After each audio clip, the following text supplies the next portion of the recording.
আসসালামু আলাইকুম। সকাল থেকে নিয়ে দুপুর পর্যন্ত কাজ করার পর দুপুরের খাওয়া দাওয়া করে আমরা আবার বিকাল পর্যন্ত কাজ করেছি পাটের কাজ। পরদিন আমাদের এখানে হাটে কিছু পেঁয়াজ আমরা নিব, এ কারণে আগে থেকেই প্ল্যান করে রেখেছিলাম যে রাত 10টার পর পেঁয়াজগুলি আমরা চাং থেকে নামাবো, অর্থাৎ যে পেঁয়াজগুলিকে আমরা চাঙের উপরে তুলে রাখি সংরক্ষণ করার জন্য, সেখান থেকে 10 মণ পেঁয়াজ আমরা নামিয়ে আগামীকাল হাটে নেব ইনশাআল্লাহ। রাত 10টার কথা বললেও ওই টাইমে আমরা পেঁয়াজগুলি নামাতে পারিনি, তার অনেক পরে পেঁয়াজগুলিকে নামাতে হয়েছে, কারণ আমার কিছু কাজ থাকে, সেই কাজগুলি সেরে তারপর আমার এই কাজগুলি করতে হয় রাতের বেলা। সকালবেলা যেহেতু পেঁয়াজগুলিকে হাটে নিতে হবে, তাই আমরা পেঁয়াজগুলিকে নামিয়ে নেব রাতের বেলায়, যত রাতি আমাদের হোক। এর কারণ হচ্ছে আমাদের এখানে হাট মেলে একেবারে সকালবেলা ফজরের পর থেকে। আনুমানিক 10 মণের মতো পেঁয়াজ আমরা নামিয়ে নিয়েছি। এই পেঁয়াজগুলিকে বড় ফ্যানটা চালিয়ে ওই ফ্যানের বাতাসে এই পেঁয়াজের মধ্যে যে খোসাগুলি থাকে সেগুলিকে আমরা উড়িয়ে নিচ্ছিলাম। পেঁয়াজের খোসাগুলিকে আমরা সুন্দর করে উড়িয়ে নিচ্ছিলাম। এর পাশাপাশি এই পেঁয়াজের মধ্যে যাতে কোনো ধরনের নষ্ট পেঁয়াজ না যায় সেটাকেও আমরা বেছে নিচ্ছিলাম। এরপর যে পেঁয়াজগুলি সুন্দর মতো থাকবে এখানে, সেই পেঁয়াজগুলিকে আমরা বস্তাবন্দি করবো ইনশাআল্লাহ মেপে। সারাদিন কাজ করার পর মাঝে মাঝে রাত্রে বেলাও আমাদেরকে এভাবে কাজ করতে হয়, কারণ দিনের বেলা সময় স্বল্পতার কারণে এই কাজগুলি আমরা করতে পারি না। যেহেতু বাহিরের কাজগুলি করতে হয়, এর পাশাপাশি খামারের কাজগুলিও করতে হয়,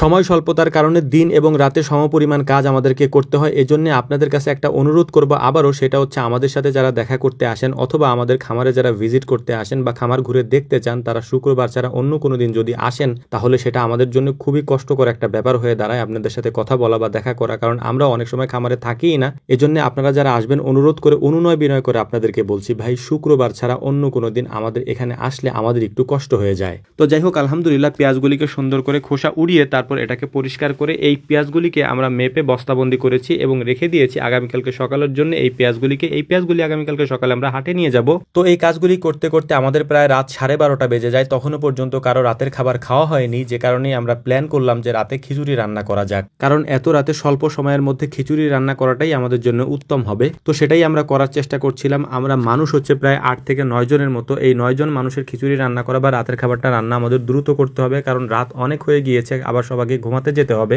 যদিও এভাবে মাঝে মাঝে আমাদেরকে রাতে কাজ করতে হয়, তাই এটা আমাদের জন্য মোটামুটি অভ্যাস হয়ে গেছে বলা যায়। তো আলহামদুলিল্লাহ দেখতে দেখতে আমাদের রান্নার কাজও এগিয়ে চলছিল। চেষ্টা করছিলাম খুব দ্রুত করার জন্য, কারণ হচ্ছে যে সবার চোখেই হচ্ছে ঘুম, বিশেষ করে আমার চোখে প্রচন্ড ঘুম। সারাদিন হচ্ছে পাটের জমিতে কাজ করে রাত প্রায় এখন 1টা বাজে, এই পর্যন্ত না ঘুমিয়ে থাকাটা আমাদের জন্য একটু কষ্টকর হয়ে যায়। এই জন্যই মূলত এই কাজগুলিকে আমরা দ্রুত করার চেষ্টা করছিলাম, যাতে কাজগুলিকে শেষ করে খাওয়া দাওয়া করে আমরা ঘুমাতে যেতে পারি। আমাদের এখানে এখন কাজের চাপ একটু বেশি, এর কারণ হচ্ছে যে আমাদের এখানে এখন পাটের সিজন। খামারের কাজের পাশাপাশি ওই কাজগুলিকেও আমাদেরকে করতে হয়। এর পাশাপাশি আমরা অনেকগুলি জমিতে এবার ধান চাষ করতেছি, কারণ অনেক বেশি খড় আমাদেরকে কিনতে হয় গরুর খামারের জন্য। এজন্য আমরা প্ল্যান করে রেখেছিলাম যে 2 থেকে 2.5 বিঘা বা 3 বিঘা জমিতে আমরা এবার ধান চাষ করব, যাতে করে ধানের চাহিদাটাও আমরা মেটাতে পারি, এর পাশাপাশি যাতে আমরা গরুর খামারের জন্য খড়টাও পেতে পারি। তো যাই হোক, আলহামদুলিল্লাহ দেখতে দেখতে আমাদের রান্নার কাজটাও প্রায় শেষের দিকে। রাত প্রায় এখন 1টা বাজে। সবার চোখেই প্রচুর পরিমাণে ঘুম, এবং এই ঘুমের মধ্যে আমাদেরকে এখানে বসে থাকতে হচ্ছে, খাওয়া দাওয়া করে তারপর ঘুমাতে যেতে হবে এবং সকালে উঠে আবারও কাজে যেতে হবে।